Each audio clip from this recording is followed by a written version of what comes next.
introduce our next panel. AI is revolutionizing some of Louisiana's most critical industries: energy, chemicals, and manufacturing.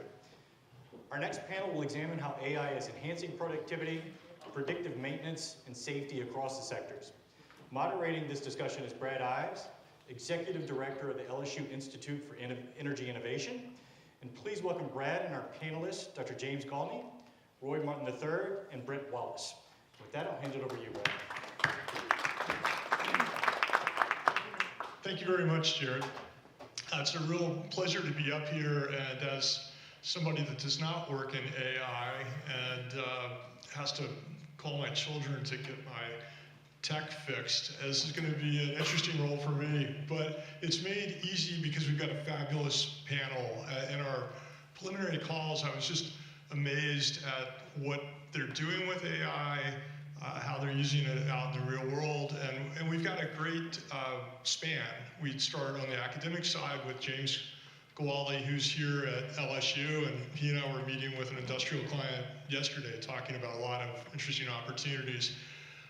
Then we've got Brent Wallace, who's the Director of Analytics and AI at Dow, with the big company experience with large facilities, large operations, big staffs.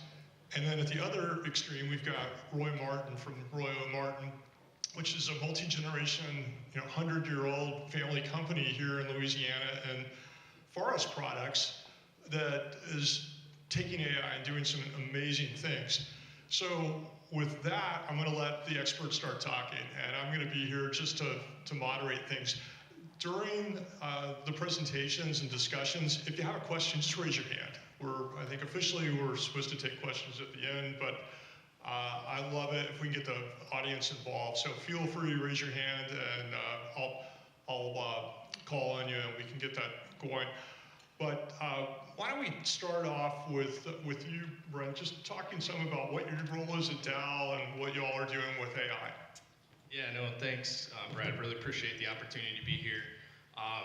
So I do lead at Dow our analytics and AI practice, and if you think of Dow, one thing I like to share with folks is we're a Fortune 50 company. Got 100 manufacturing sites across 30 different countries. We have presence in over 150 countries, just with the facilities, the offices, the manufacturing sites that we have. We've got 35,000 employees and $40 billion in sales. So there's complexity, scale, all of those great things that are happening.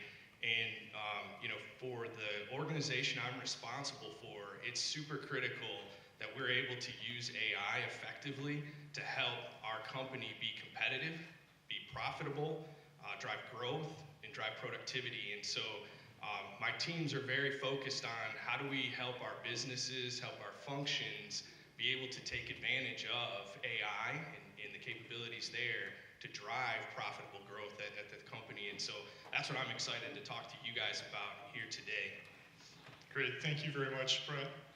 James, why don't you tell us what you're doing here at LSU, or at least the things you can talk about. I know you do a lot of work with the National Security Agency and others, but if you could give it an overview, that would be fantastic. Absolutely. First of all, thank you for inviting me here. I always love talking to all the people in the industry who are using AI for real-world purposes. As he said, I'm an assistant professor in computer science and engineering here at LSU. I joined roughly a year ago in this current position. Prior to that, I was a research scientist at Oak Ridge National Laboratory for several years. That's where I did all my PhD research work, and worked primarily in the area of applying deep learning, which is a subset of artificial intelligence, to national security applications. I did a lot of work with the Department of Energy on nuclear security type applications. Here at LSU, I also focus on cybersecurity, including in industrial control systems. And I also have another role at the university, and that's a special advisor to the provost on machine learning. And in that role, which is a quarter of my time, I advise him on areas where machine learning can be applied to improving the efficiency of our organization as a whole. Part of that is I'm the lead developer of a technology called MikeGPT, which is currently under development. It's released, but it's a continuously developing product. We're trying to build generative AI systems that allow faculty and staff to more easily access information, and LSU has a lot of information. We scraped over 300,000 websites under the LSU.edu domain and trying to building a system that allows people to query over that data. It's a very challenging task, but we've been quite successful, and it's continuing to get better and better. I also have the opportunity to teach alongside the provost, of course, every semester, where we have industry partners who donate and invest in LSU, and in so doing, they sponsor a project for some of our leading computer science and business students across the university, a project for their company for solving a problem that they believe AI could potentially be a solution for. So I'm excited to talk about some of the things that we're doing, including working in oil and gas and energy as well. Thank you. Great, thank you. Roy, I think we could have you probably talk for the next 2 hours about all the exciting things you're doing in your company. You don't want that, I promise. And I was about to say, you know, my wife, I think, buys from 300,000 websites a day.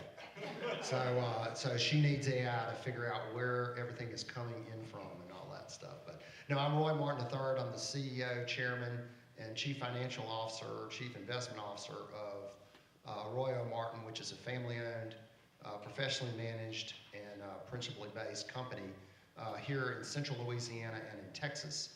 And we manufacture real sexy things like oriented strand board, timbers, and plywood.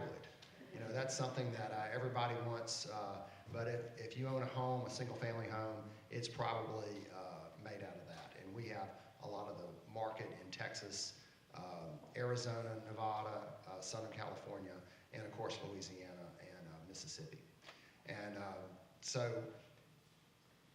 we're a commodity business.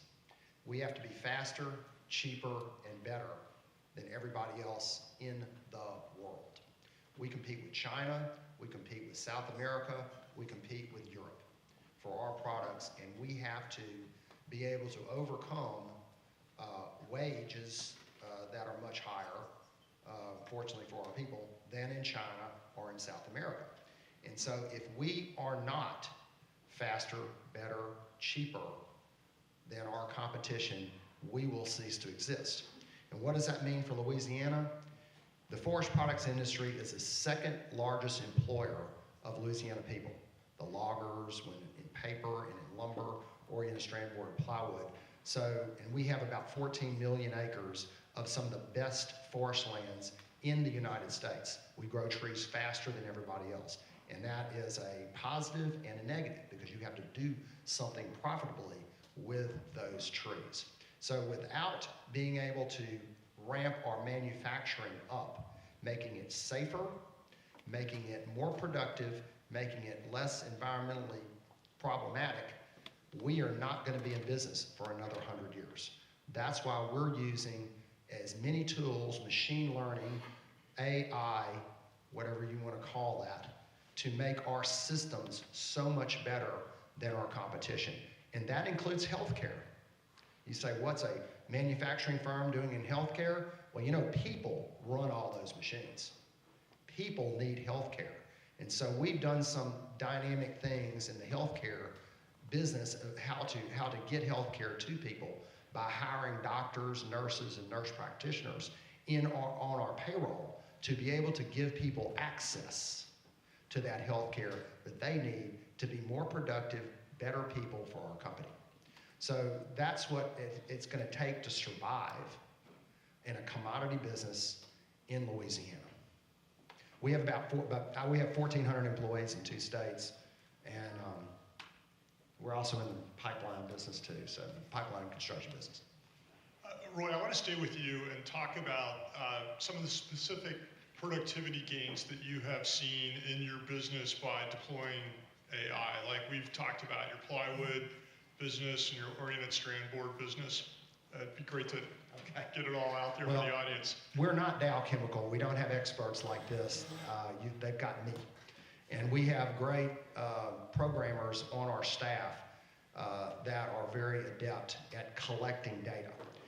So the first thing we started when we heard about artificial intelligence is we found a company called Smart Tech out of Tel Aviv, Israel. And they came over on their dime because they were basically, they had done some good products, but they never had been in manufacturing before. But they had been in other industries that, or in other businesses that were similar. So they came in and took data off of our programmable linear controllers, PLCs, for 6 months. And they studied, they were in our labs, they understood how to make oriented strand board. And they collected the best practices from each of our press operators on how they operated the plant. And so they amalgamated all of this data over a period of 6 months and a year after that in creating a process that we ran parallel to run our OSB plant. Just to give you the size of it, it's about 2,200 feet long from the log yard all the way to the strapper where the product goes through. There are 7 people that run that facility. So all that space, you have 7 folks. One of them's a crane operator, one of them's the strander operator, which cuts the tree up, and there are 3 of them back at the strapper and forklift area to put it in the inventory. So you have vast amounts of space that are all completely automated. So it's perfect for an AI application. What we were trying to do was to keep consistency among those operators so that you had the best practices maintained all the time. So they took that and machine learned, and we iterated it 1,000,000 times in order to get something that was working correctly. And so they're running an automated function about 80% of the time. If a belt breaks or something happens, or some kind of mechanical problem, they have to stop and take it off and take over from there. So they didn't lose their jobs. And that's what I want to emphasize the most. I think Dr. Andrew Swartz said this when he came to talk to us. You shouldn't really go into AI to eliminate jobs. For us, we want to make our people more productive. And that's what the press operators are doing. They're monitoring all the controls and seeing the bin levels, the moisture levels. We use phenolic resin and PMDI resin and slack wax in our product to make that product good for housing. And so all those things are monitored constantly by this equipment, and they don't get scared when the bin level drops to 20%. They know that the stranders are running full speed ahead, and so they're going to catch up. Whereas a operator may get scared that he's going to run out of wood and tone the line down. The AI says, I've got confidence because I don't know any better. I'm a machine. I'm going to keep on running for maximum capacity. So that's one of the things. And we've seen an 8 to 10% increase in production. And the other thing we've seen is less downtime from upset conditions. Because when the plant's running well, it's not going up and down, you don't get plug ups and things like that, and that's a lot safer. Upset conditions are the primary source of problems or injuries in all companies. And so we have really gotten our TIR way under 0.4 since we have implemented our AI system. And so that's one thing. Is that enough, or you have to go on? That's a good stopping point. Good. Although I've got to ask you, what's TIR? Total incident rate. So that's if you have a recordable injury and you divide it by 200,000 man hours, and you get a ratio. So 0.4 is good. We want 0. Great. I believe in 0. That's our motto. We want 0 injuries. And we have achieved that in some years. Which is fabulous. We'll come back to you, but I want to go to Brent, to the sort of opposite extreme of industry. And here, what are you doing at Dow with AI? Where are you seeing your biggest productivity gains? Yeah, so for us, you're right. We have a manufacturing site that's kind of similar, but at bigger scale. And so when you're at bigger scale, there's bigger challenges that you're up against. And preventative maintenance, opportunities to improve that from a reliability standpoint is super critical for us. Reliability at the company affects what we're going to do from a safety perspective, but also from a cost perspective and how much we can put through. So it's a throughput equation it's also important. And so in order for us to have asset utilization rates that are at high enough rates for us to be able to produce for the demand that's coming at us, we need to run those plants efficiently, and certainly bringing in AI is doing that.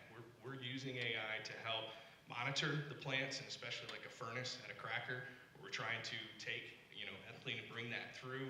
You've got to turn it into the products that we're going to end up selling to our customers. And so if you think about how a furnace cracker is going to work and a furnace is going to be, decoking, those kinds of things. When are we going to take things down? When are we going to plan for those kinds of outages and those kinds of things? We have to be able to do it, and some of the AI systems that are coming in are certainly helping us. I think the other one, and everybody's talking about it, everybody up here has discussed it, is Gen AI. Gen AI has revolutionized the way that we can go out and help the people within our company take advantage of the things that they need to do to be productive. And I would say one for us is, try to get the stat right, but at least at our manufacturing sites, we're about almost at the point where we're over 50% of our employees that are coming in have 1 to 5 years of experience. That's huge. Like, that's scary. And when you have more of your institutional knowledge leaving, we've got to find a way to close that gap. And where we're trying to close that gap is being able to take these Gen AI systems and loading that data up that we have of the plants and of the policies and of the procedures and of the schematics that are there, and being able to put that back in so that no matter what site you're going to, as a young person who's getting thrown at 3 different sites in a day, you can walk into that plant, walk into that area, and be able to be confident. If I had a question or I needed to find something, you could get to it quickly. And you ask the models, and they're going to spit back those answers for you. And that's what we're trying to do, is give them the systems in order to be successful at navigating that. So I think Gen AI is the next thing for us to continue to take advantage of, and certainly not just in our manufacturing areas, we're doing it in commercial, we're doing it in supply chain, we're doing it in finance, we're doing it in purchasing. So we're still allowing you to use those same principles, but take advantage of them in all those different areas. Our sales teams have the same challenge. How do I, as a young seller, understand enough about my product to be able to go out and have a good conversation with the customer? Well, they need to do the same thing. They've been trained one time, and now they got to go find it in the PowerPoint that's hundreds slides deep. It's very difficult, but this is finding the needle in the haystack for them, and so if we can give them those technologies, much more successful. No, that sounds great. I think about the old joke of who needs Google? I've got my dad. He can answer any question, and with the difference between a Google and a ChatGPT, you could see that your dad is not going to keep up with ChatGPT. James, I want to hear what LSU is doing to partner with industry, and especially with your time at Oak Ridge, and just the fascinating work that's going on there. What are you seeing are the questions from industry where they're looking for help that comes from academia, and then the places where maybe you're out in front of industry and thinking about what their questions ought to be? Yeah, certainly. So I mentioned this course that I teach with the provost, and that has been a really unique experience for me. Largely, I tend to view the university's role, especially a state publicly run university like LSU, as being in some way a consulting agency, right? And through this experience of teaching this course, I've had the opportunity to work with 7 different industry sponsors, and my role has largely been as essentially a consultant, and that's what the student's role is as well. And a lot of these people come to me, with, I tell them, come to me at our first meeting with a set of ideas for where you think AI could improve productivity or whether optimize your business practices, anything like that. And they come to me with a lot of different ideas, and some of them are insane, okay? I remember one company who hadn't really done any work in AI came to me as a construction manufacturing company, and they asked, hey, can you build an AI system that looks at our LiDAR data that we collect from helicopters to extract contours of regions on the ground, which informs some of the civil engineering type work that they do. And I said, yeah, I could do that. Just give me 3 years, right? And probably $500,000 of funding to support that research and development effort. And this happens quite often. And so my my recommendation is always, okay, let's start a little bit smaller than that. Let's find the low-hanging fruit where we can inch out some percent increase in efficiency on some operation. Let's look at Gen AI. Large language models allow us to work with unstructured text-based and image-based data in a quite easy way, and there's a lot we can do using that technology in a matter of a few months to improve productivity. So that's been an interesting lesson that I've learned working with these companies is, set your expectations appropriately and start small and work your way up to those more complex problems. Otherwise, you're going to feel a little bit jaded jumping into this journey. I'll give a few specifics about things that we've done. We've had one partner who's actually sitting in the back of the room back there, L.L.C, who sponsored our class several times. We've built a lot of Gen AI-based systems to help training heart failure patients after they leave the hospital for one of those events. And the goal is to provide them with information that can help them, prevent them from having to come back from the same exact issue. For several companies, including them, we've worked to build knowledge management systems, so systems that allow users to query over their unstructured textual data that is all too often stored in some 4 terabyte disk with a bunch of files named inappropriately that makes it very difficult to search that information. BASF is another company that has been a very loyal sponsor for the class.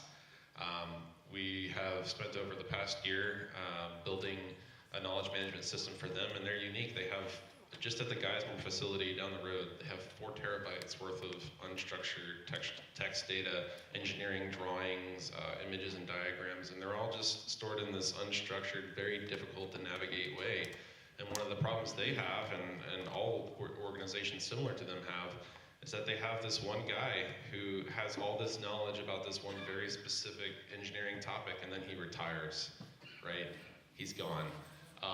But a lot of his knowledge has been stored in documents that are accessible. It's just difficult to navigate all that data, and so this system provides new engineers that get hired a way to not repeat his work and learn from his work in a way that they couldn't do before. So I really see that type of product as being the low-hanging fruit that gets you the efficiency and the productivity boost you want using AI and in a time frame that I think is more manageable for kind of an initial build of AI in your organization. We've also started doing some work right now. We're doing work with Shell and also Entergy, jumping into the image analysis space. So Entergy, for example, as you all know, they have millions of power poles all throughout the state and really the whole region. And they want a system that they can launch or attach a camera to one of their maintenance vehicles, and it's automatically capturing all those power poles and looking at them and saying, hey, look, this one is slanted, it has the potential of falling, right? And so we're building a system for them, and this isn't replacing a job because it's not somebody's job currently, right? So we're building a system for them that can automatically look at those power poles and alert them when one of them appears to have some damage so that somebody can be sent out to fix it. And of course, that benefits everybody in this room, except for those of you who may have a different power company other than Entergy. So I'll stop right there and see if there's any follow-up questions or other things you want me to address. No, I mean, one of the key things or a couple great key things that you had, one is the sort of crawl, walk, run approach to AI and not going straight for the super sophisticated LiDAR helicopter data. And I think that's so important because this room's probably a bunch of outliers because you're at an AI conference, you're willing to embrace change. But at Arroyo Martin and at a Dow, I can imagine you've got a lot of employees that do not embrace change. People stay in jobs because they want consistency quite often. And humanity, we have a fear of change. So I don't know which one of you wants to take this first, but how do you get over the fear of your employees that they're going to lose their job, that AI is going to screw things up, and that they just don't like it? I'll start because you just described forestry. Foresters, we're 100 years old, so we've had land since 1929.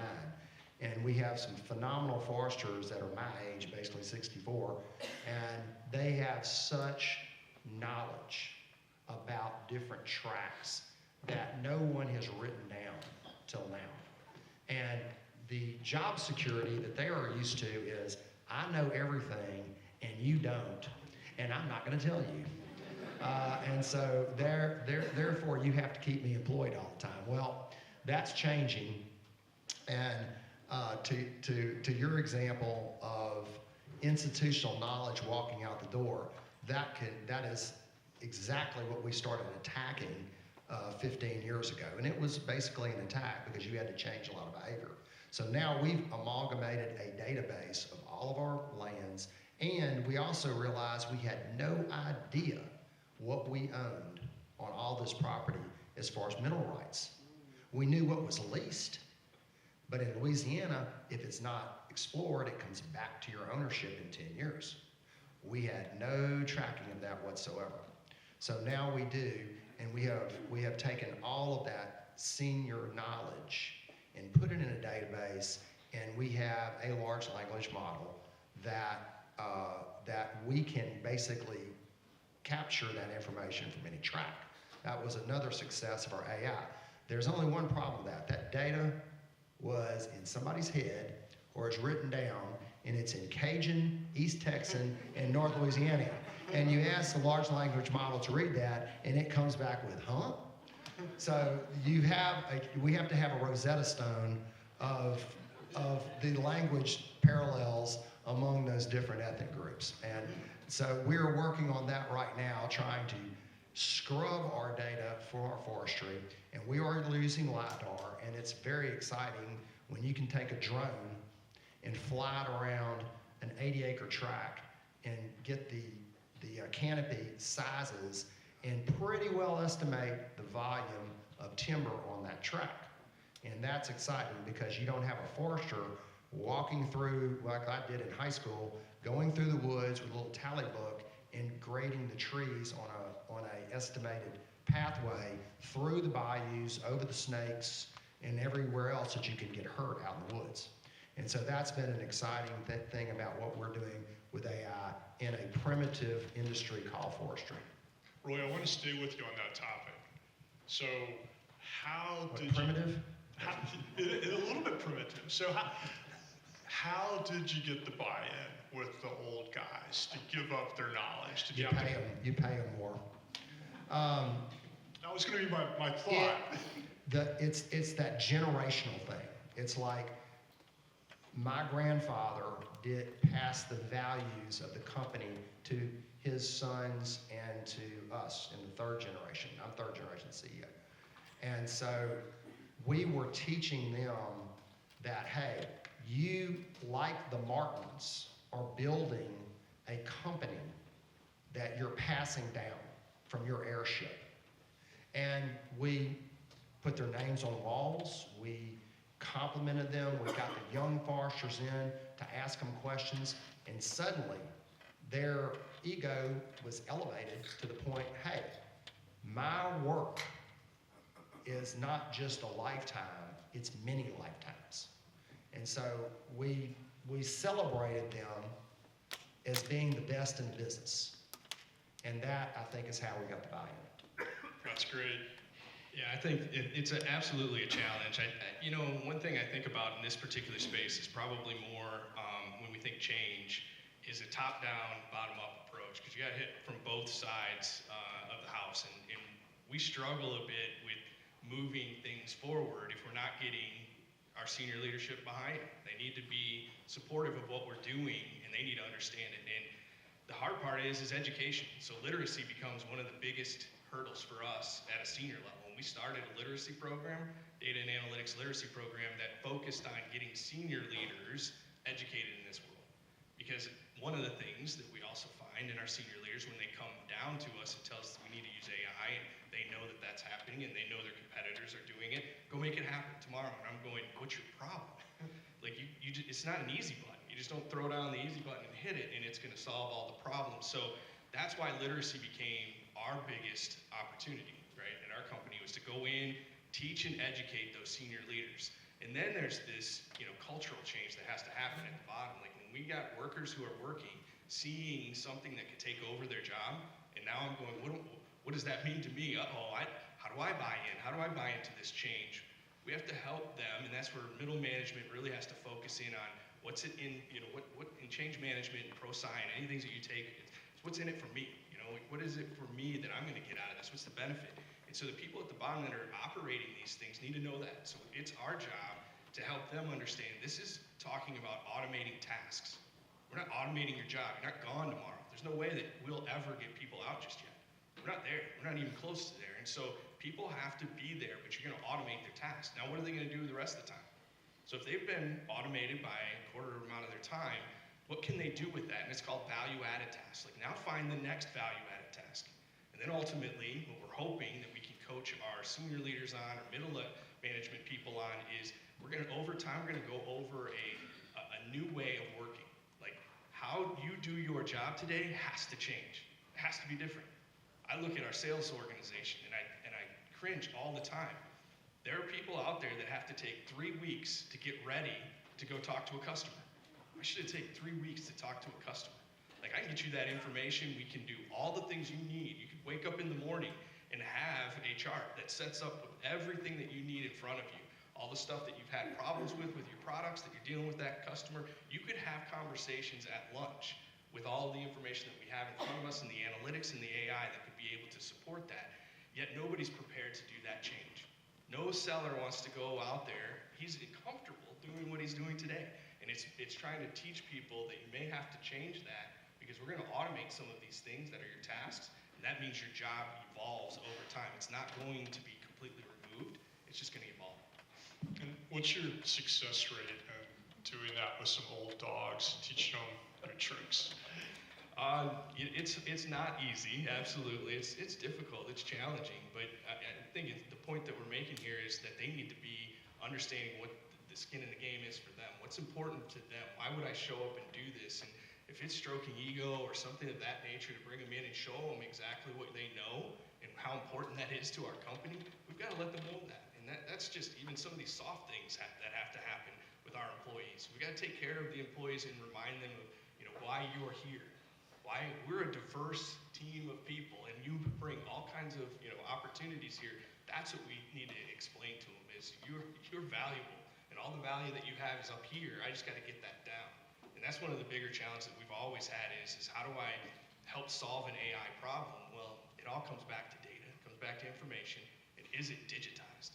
Like that was one of our bigger challenges at Dow and we've got digital programs and digital centers that are focused on moving that information into that space. And so it's spending time with those people who have that information and trying to figure out how we can build that out and automate those processes. Asset hierarchy, trying to build that out for your manufacturing sites and your plants. That's all institutional knowledge sometimes. All of that is on pieces of paper.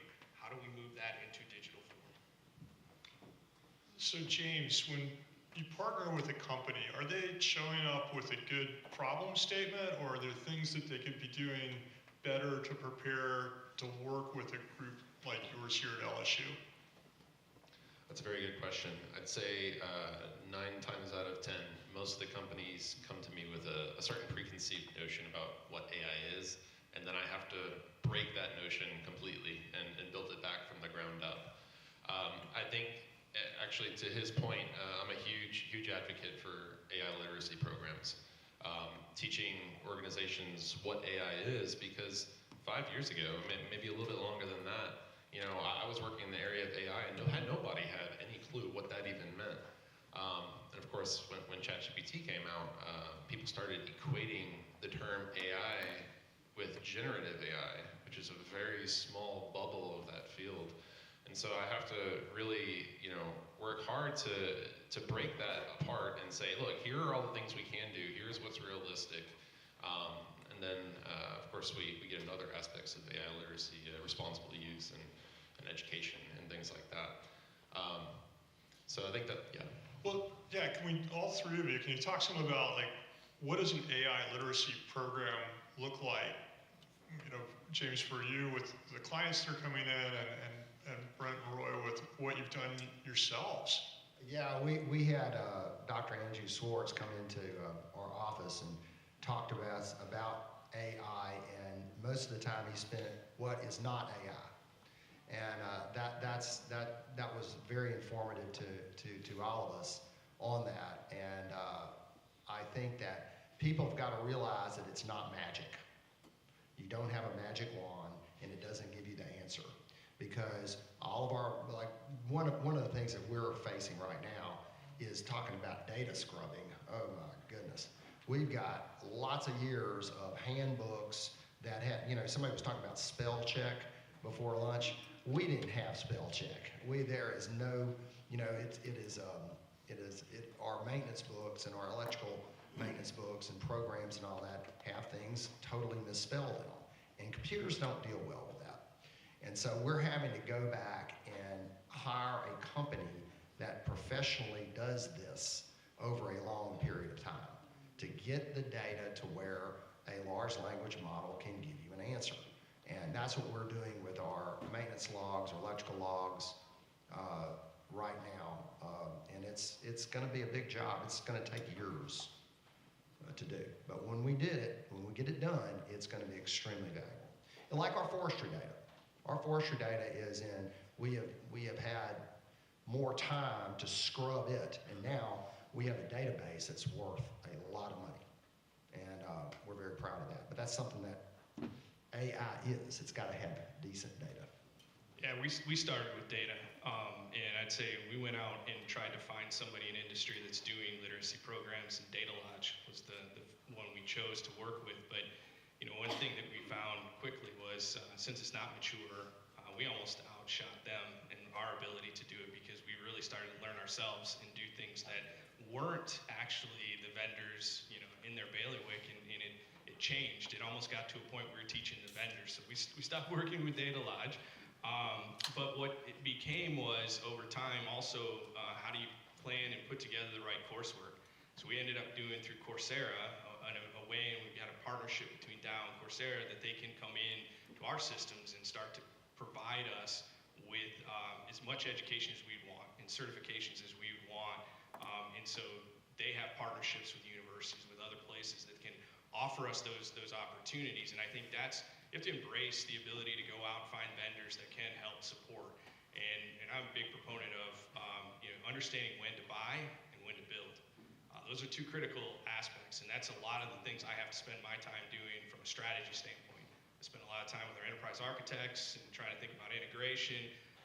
I'm part of, so I report into the data and analytics officer, chief data and analytics officer, and so he has a team of people who are focused on platform. We've got a team that's focused on data management and data governance and data quality. We have a relationship management team, and that relationship management team is where this data and analytics literacy sits and fits. And it's also our conduit back into the businesses and function to be a relationship leader. So you've got people who can translate between the technical and what the business need. And I have the analytics and AI. And so I have to bring all of the data scientists, the business intelligence people to be able to go out and try to solve all those problems. And so that vast network that you have and are able to create, you have to figure out, when do I buy it? And when do I try to build it homegrown? And there's a lot of decision making that has to occur in order to take advantage of those things. And ultimately, for these programs like literacy, I'd advocate to work with somebody. Let them come in and help you get started. You don't have to stay with them forever, but it gets you off the ground. And so if you're interested in doing that, you think that's going to be a game changer for you guys, certainly look at some vendors to get you at least the ball rolling. So Brent, in doing that, are you going out at a certain level of management and requiring like a certification or a specific course they have to take? Absolutely. I mean, the first thing is where we come from, we're sitting in an organization's IT. So at least we can centralize as much of what we need to be able to do. We have what we call a hub and spoke model.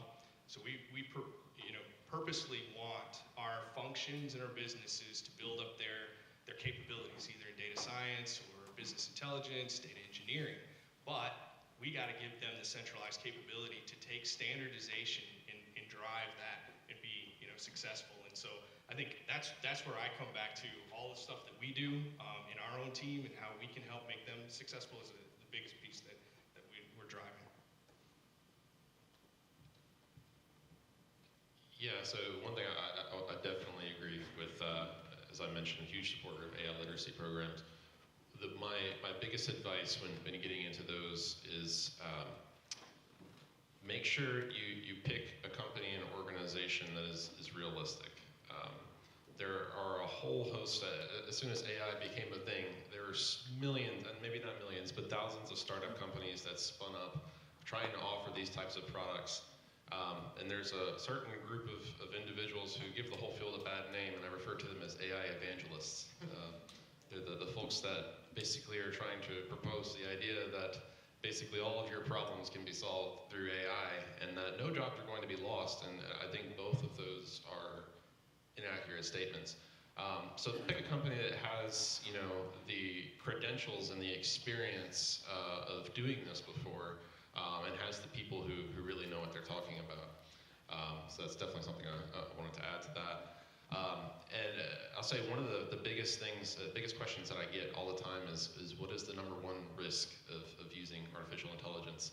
And I think the number one risk is giving it to your organization without educating them about what it is. It's the lack of having literacy in that. And you can imagine it this way. Imagine if you were an individual who had never had access to the internet before. You don't know what the internet is. And somebody says, here's Google, right? There's a lot of wrong ways you can use the internet and interpret the information you get from it, right? And AI is much the same way. So building those types of programs, I think, is important, and not only will help alleviate a lot of the concerns we're seeing, but also make people more productive, because now they understand how to interact with this system in an educated way. And one more, just real quick thing was, what you just said was absolutely true, because I tell people that when you use ChatGPT-4, it's not always right. It's not wisdom, it's information. And it can be absolutely wrong. It doesn't replace a human being. I was very hopeful it would replace lawyers, but that hasn't happened. It speeds them up a lot. It makes them more productive for sure. But that's one thing is I would characterize that as wisdom versus information. Yeah, and part of our class, when we're teaching students how to build these systems, like knowledge management systems using large language models specifically, we teach them how to build the technology in a way that when the model returns a response based on your information, it says where it got that information from. That stuff is possible. I don't think most people are aware of it. It would be part of one of those AI literacy programs, right? Yeah. Like North Korea, right? There you go. Well, great. I want to see if anybody's got a question out in the audience yet. Yes, right back here.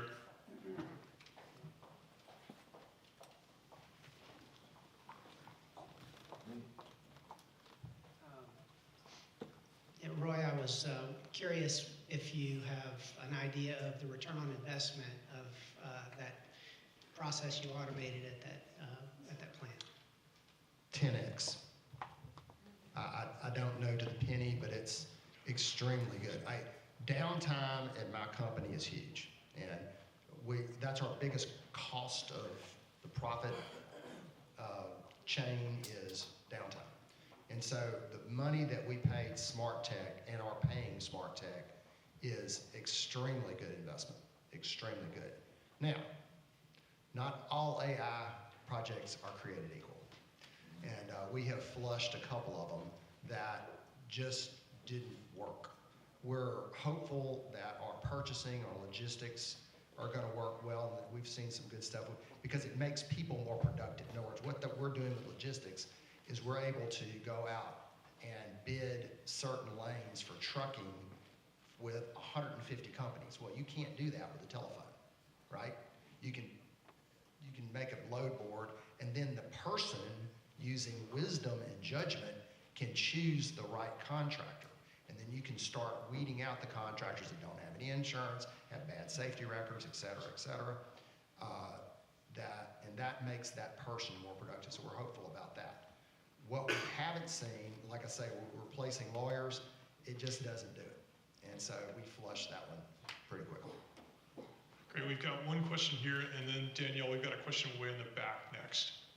Piggybacking off of his question, did you see much of a reduction in your carbon footprint? Yes, sir, Mr. I grow trees. So we grow about 5 million trees a year. So our carbon footprint's negative 750,000 tons. Brent, do you have any take on that for Dow?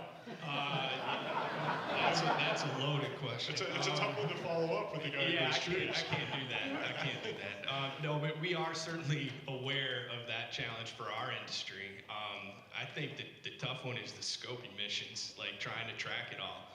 And you got scope 1, 2, and 3, and all of them at those different levels to be able to get the data, to be able to try to understand how that looks, and then almost the lineage of your product and how that goes to market has been super challenging for us, but it is a problem we're in the middle of solving as a data and analytics organization. You have to be able to do it, so we're supporting our sustainability teams on being able to come up with that. And fuels from timber is becoming more and more practical. There's a big company that's going to try to make methanol out of pine trees, and that will be perfectly sustainable because we don't overcut our forest. We're Forest Stewardship Council certified, so we have an annual allowable cut that allows us to just basically cut most of our growth and not cut back. So my grandchildren will have twice as many trees as I do, and I have 4 times the trees that my grandfather did. So sustainability and forestry are wedded together to never be separated apart. And we need other things to do with the pine tree, badly, in this state. We have a tremendous resource that we don't utilize. I had a question about who owns the data. I'm on my second edition of a book I wrote on intellectual property, and I'm already seeing it's outdated because the issues here are really complex. Do you have issues related to who owns the data after it goes through several iterations and it's integrated and it's manipulated and changed? Has that ever been a risk to the organization on the intellectual property side in terms of copyrights and trade secrets and things of that nature? And then, is there an opportunity? Do you all see licensing plays? I'm hearing some of the novel ideas that you've implemented. Is there a revenue stream possibility outside of your normal business that you've considered to morph this into a business opportunity? I can take the security and IP piece. So I mentioned the number 1 risk is AI literacy. The number 2 risk is giving your organization free reign over one of those free AI tools like ChatGPT. Those tools do collect your data. There are ways to turn that off. You have to know what you're doing. But those tools do collect your data, and they use those data to improve the models. So be careful with that. But the same rules that apply to cloud computing apply to AI as well, right? So when we build a solution like MikeGPT for LSU, we build it in our own internal cloud infrastructure. And so all of our data is ours under Microsoft, and that we use Azure for our cloud platform. Under their data usage guidelines, they do not store any of our data or use the data to improve their services. And so you just have to be really careful about how you do the implementation. And of course, if you're consulting with an external company, you need to ask them those types of things. But the same rules apply to AI that apply to cloud computing. It just depends on where that AI system is being deployed. Yeah. And I hope it's my data, we have one application on the cloud that's I do not want to put any of my data on the cloud. I'm very old-fashioned about that. Yes, there's a lot of licensing possibilities that we've already enacted. And so we have a system that we developed with 2 other, a vision company called Argos and a panel movement company called Convey. And we have gotten a system that repairs plywood. That's not something that anybody in this room knows what that means, but in other words, if you have a knot, I can route it out and put wood glue in it and make it smooth so you can paint over it. Or if it's got a split, I can put Gorilla Glue, basically, on a PMDI resin on it to make it smooth so it won't split, and you can paint over it. That's the system that we had. And it's a job nobody wanted to do. I had the highest turnover in that area, so we developed a system with the scanning technology that could differentiate a split from a shadow or a knot from a discolored piece of wood that really wasn't a knot. And that's very, very difficult. Having scanning systems that see color is much harder than OCR or something like that. So we developed that system. That's going to be marketed to the rest of the industry. And because the other systems that were in place were way too slow. They were slower than human beings. So I don't want to buy an automatic system that slows me down. Remember that commodity thing. We got to be faster. So yes, there's a tremendous amount of upward mobility there. Yeah, so I had the same situations you guys described. One thing I'd probably just add to it is we created in my expertise center, so an expertise center I have is focused on strategy, focused on responsible AI, Gen AI and what we're doing there, and then ultimately monetization. So we hit two of those. So on the responsible AI side, we actually brought in principles and policies that we've enacted, and now we're being held from a legal standpoint to follow those. And with the support security, they've not allowed us to go out external and touch any Gen AI system. And so they've shut those completely off, and you'll have to go in and ask for a request to actually go out externally through our policy. So those kinds of things are helpful. And then also the Microsoft partnership is the other one that's helped us because of the indemnification.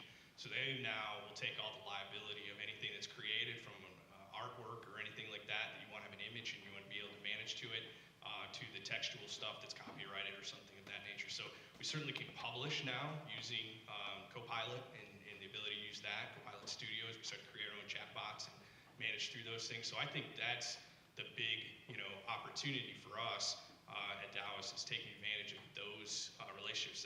Our vendors that we see external, we're starting to challenge the heck out of them. In public affairs, they want to be able to go out and have vendors that can come in and publish stuff for us that we're going to take out to market and we're going to post.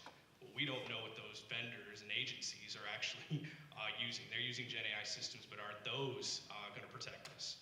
Are we, once we receive the results, liable once we publish that? And that's the stuff that we're navigating right now and say, no, probably not. On the monetization, absolutely. We're doing a lot of digital work, a lot of AI work. We're building lots of applications.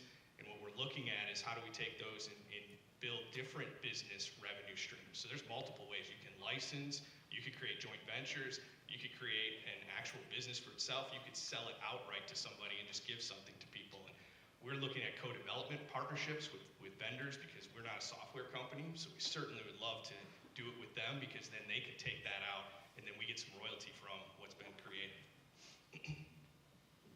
Great, I think we got a next question over here.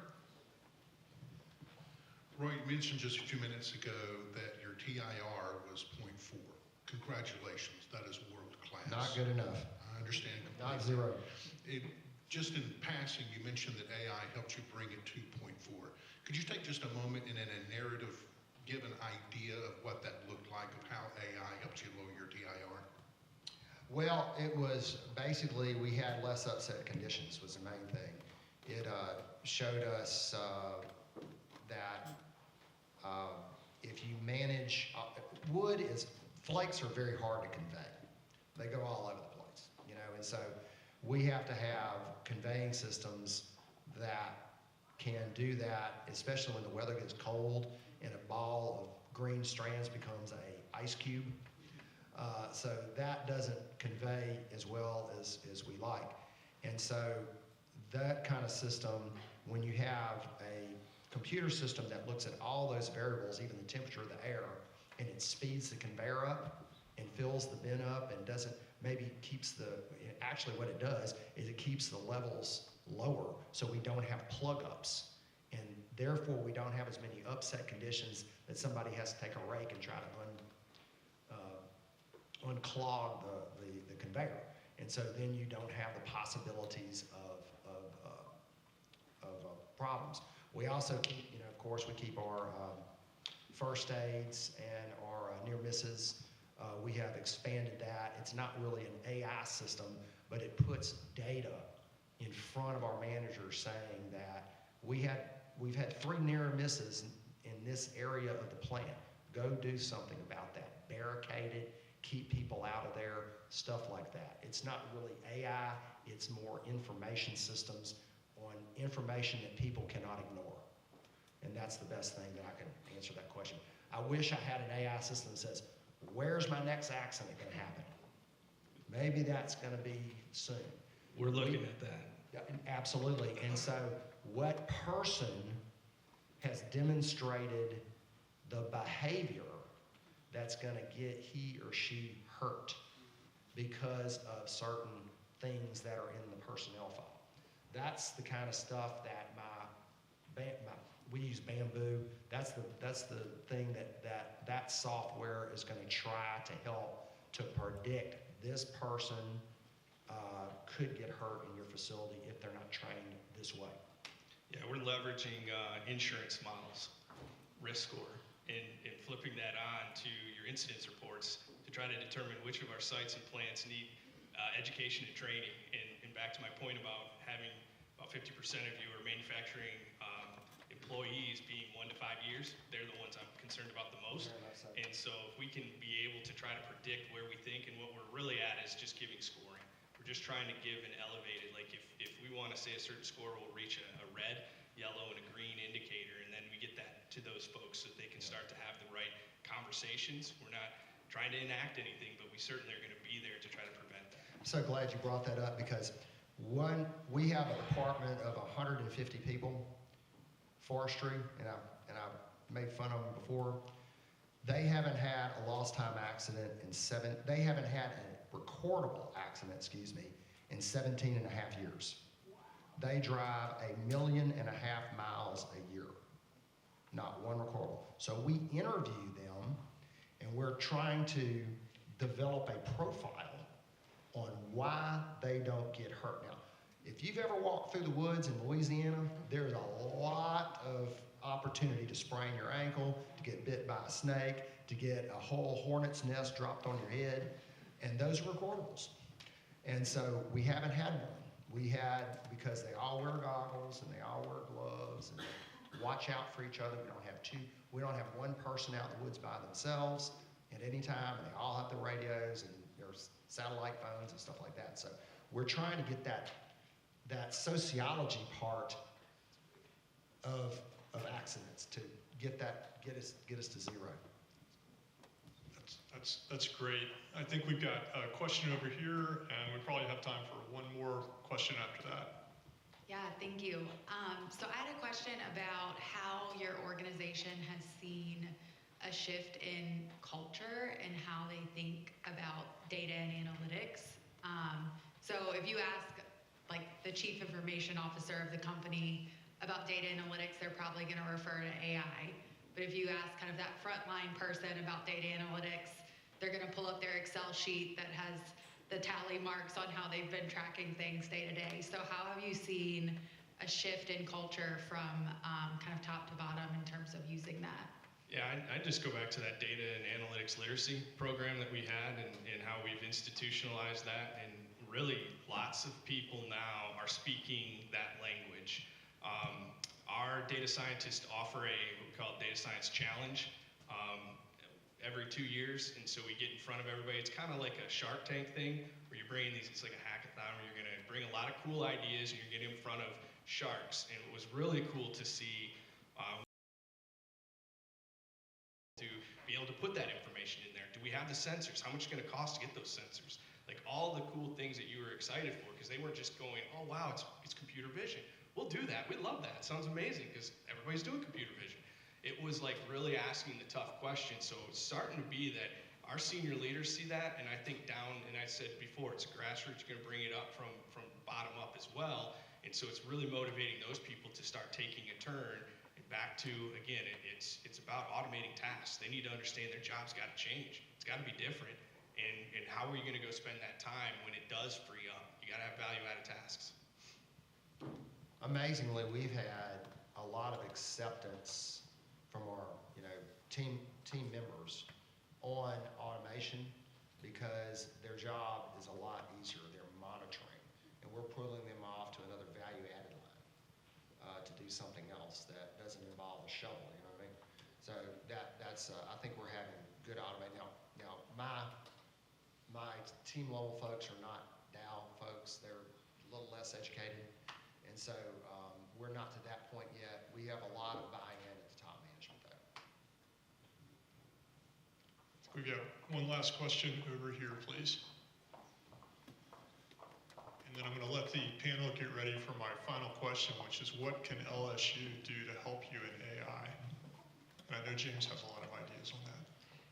So earlier in the keynote session, they mentioned a few times some other technologies that go hand in hand with AI, like AR, VR, XR. Are in either of your two companies, Dow and the Martin company, are you going that pathway as well? So for example, if all your manufacturing plants have multiple sensors, have you made, for example, a digital twin and then use a VR headset, for example, for training? Or you have a digital twin where you're pulling that sensor data so you can predict where the next downtime might be, or along those lines? Yeah, maybe I'll just talk a little bit. Like at Dow, one thing that I think is important for us is how we formulate to meet the customer's needs and what they need. So we often have our TS&D guys be at sites for our customers and look at the equipment that they have and talk them through all of the formulating that's happening, and does it extrude through the system the way it's supposed to? Does it meet all the specifications that are necessary? With COVID, we couldn't get out. So what are we going to do? So we ended up with our digital teams, and I was one of the digital leads doing that work, was around getting Google Wear and Real Wear goggles and Google Glasses to our TS&D teams so that they could be able to see what was actually going on at those sites. And so we didn't have to travel people to be able to have them give advice and counsel to our customers. So it's certainly something we're looking at. I think there's other applications that we're seeing in the manufacturing, but also on the commercial end, because a lot of our customers want to be able to come in and look at our sites too, and be able to see, is it going to produce the product that we want? And to your point on digital twins and replications of our sites and plants operations to make them more safe, and we want to be able to do it. You have to do it down at the small scale and make sure it proves out well if you're going to make changes or adjustments before you take them up and productionize them at the site level. So there's all that happening throughout our space, certainly, absolutely. Yeah, and one of the most fun things we've done with that is taking people that have just been hired and giving them goggles, and they lock out, tag out different areas of the plant. That shows you, one, can they do it? Can they follow the instructions? And do they care about following the instructions? So we're working on that. We haven't gotten every part of the plant, but that's exciting. It really is. You put it on, and you turn this valve, and you pull this lever, and you put your lock on with your name on it, and you make sure it's locked, and then you test it, and you see if people that are just hired can follow those instructions. If they don't, there's an indicator they're gonna get hurt. So yeah, we're not anywhere close to Dow, but we're working on things like that. Yeah. Excellent. So we're right at time, but I do want maybe if you can distill it down to one sentence. What is it for Dow and Royo Martin? What LSU can do for you, and for James, what LSU can do for companies? 15-0 football season would be nice. Not that I'm a Rabbit fan or anything like that, but I think, look, we've used the LSU Business School a good bit in our organization, training people. I've sent non-traditional MBA students through MBA program and pull that back. I think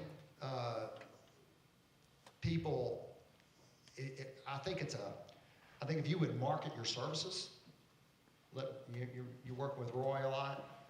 I'll let you talk and then I'll. Yeah, and then I think I have no idea what y'all are doing, and that would probably be very applicable to my business if I knew the projects that you have succeeded on. I don't want the ones you failed, but I want the ones you succeeded on. And we're 15-0 over there. Yeah, there we go. We want to be 15-0. So I'd just say we've had some really good partnerships where I've been able to bring projects to the university, and I've enjoyed that, and relationships with the students and being able to hire students into our organization. One thing I'm seeing somewhere in other universities universities that I go to and work with is innovation labs.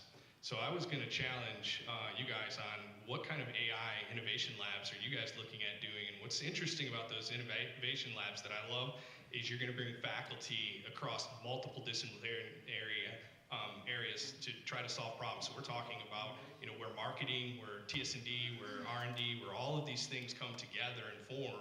You have engineers, and you have all of those things. You have, you know, it's happening across your campus.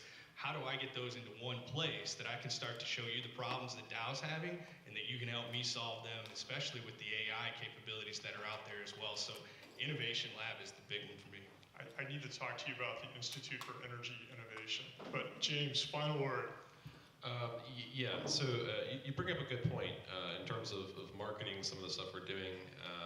We've really spent the past year building up our AI services, which I'll refer to here at LSU. Our class is a great opportunity to get involved. You can think of it as sort of a miniature consulting agency. We build the solution for you. We've done 12 different projects. None of them have failed. You don't have to take the word from me, though. So you're not 15 and 0, you're 12 and 0? Okay. Yeah, wait, That's there's not a some bad sponsors start. in the back. I encourage you to You got to get talk to through them. the playoffs. Talk to those folks in the back if you don't want to take my word for it. But we are hosting the class again in the fall. We already have one sponsor lined up, and we can accept probably 4 more. It's a $25K commitment. It goes to support AI scholarship here at LSU. So if you're interested in that, you can talk to me, or I see Heather there in the back. You can talk to her from LSU Foundation. The benefit to your company from sponsoring the course is not only do you get a product at the end, but you also get access to some of our best students at LSU. We handpick every single one of them. So if you're looking to hire either a computer science or a AI program manager, there's one sitting right here, this is a great opportunity for you to give them an internship. You don't have to... I'm looking for interns right now. It's essentially an internship for you and for them. So if you're interested in that, talk to me or talk to Heather, and we can definitely see how we can apply that to your company. The other thing is, I mentioned earlier, a lot of times people come to me with this really complicated idea that is super interesting, and yes, we can do it with AI, but it's a 3 or 4 year commitment. And I say that for things that are inherently research and development. It's stuff that does not exist. We can't build it in a few months.